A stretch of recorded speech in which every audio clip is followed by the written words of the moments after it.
अंधेरी रात थी, बादल घने थे और चांद की रोशनी कहीं छिपी हुई थी।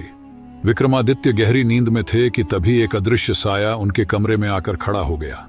वह साया धीमी आवाज में बुदबुदाया, सम्राट विक्रमादित्य, मैं तुम्हें चेतावनी देने आया हूं। तुम्हारी शक्ति को चुनौती देने के लिए एक शत्रु आ रहा है, परंतु यह कोई साधारण शत्रु नहीं है। वह समय की परछाई से आता है, एक ऐसा योद्धा जो केवल तुम्हारे साहस और बुद्धिमत्ता को चुनौती देने के लिए ही अस्तित्व में आया है।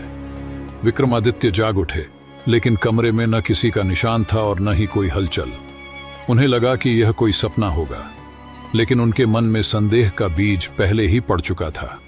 अगले दिन महल के दरबार में विक्रमादित्य के एक विश्वसनीय मंत्री ने आकर सूचना दी कि राज्य की सीमा पर एक अजीब सा घना कोहरा फैला हुआ है और उस कोहरे में से किसी अज्ञात योद्धा के होने की आवाजें आ रही हैं।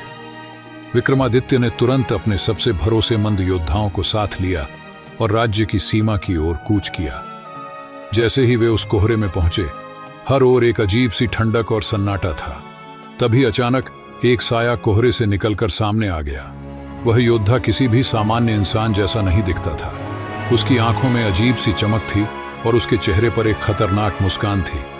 उसने विक्रमादित्य को देखा और कहा, राजन, मैं समय की परछाई हूं। मेरा अस्तित्व केवल तुम्हें हराने के लिए है। मैं वह शक्ति हूं जो समय को मोड़ सकती है। अगर तुम मुझे हरा नहीं सके तो मैं इस युग को हमेशा के लिए बदल दूंगा। यह कहते ही वह शत्रु अचानक गायब हो गया और विक्रमादित्य को लगा जैसे हवा में ही कोई अदृश्य शक्ति उनके ऊपर वार कर रही है। विक्रमादित्य ने अपनी तलवार निकाली और हर दिशा में ध्यान केंद्रित किया। हर बार जब वह उस शत्रु पर वार करने की कोशिश करते, वह साया की तरह विलीन हो जाता और फिर दूसरी दिशा से अचानक प्रकट होकर वार कर देता। विक्रमादित्य को यह समझते देर नहीं लगी कि यह लड़ाई केवल ताकत की नहीं, बल्कि धैर्य और चतुराई की है। उन्होंने अपनी आंखें बंद की और अपने हृदय की गहराई से उस शक्ति को महसूस करने की कोशिश की। धीरे धीरे उन्हें उस शत्रु के हर कदम का आभास होने लगा। उनकी समझ ने समय को थाम लिया और उन्होंने उस शक्ति के सामने खुद को पूरी तरह समर्पित कर दिया। कुछ देर बाद विक्रमादित्य ने सही समय पर अपनी तलवार से एक जोरदार वार किया। एक गहरी चीख गूंजी और वह साया टूटकर बिखर गया।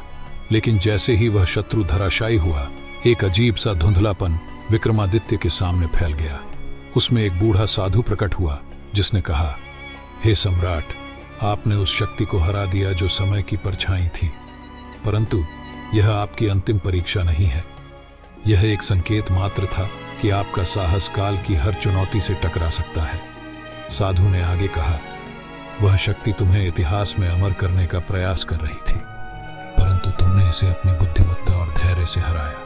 यह समय और युग तुम्हारे साहस को हमेशा याद रखेगा।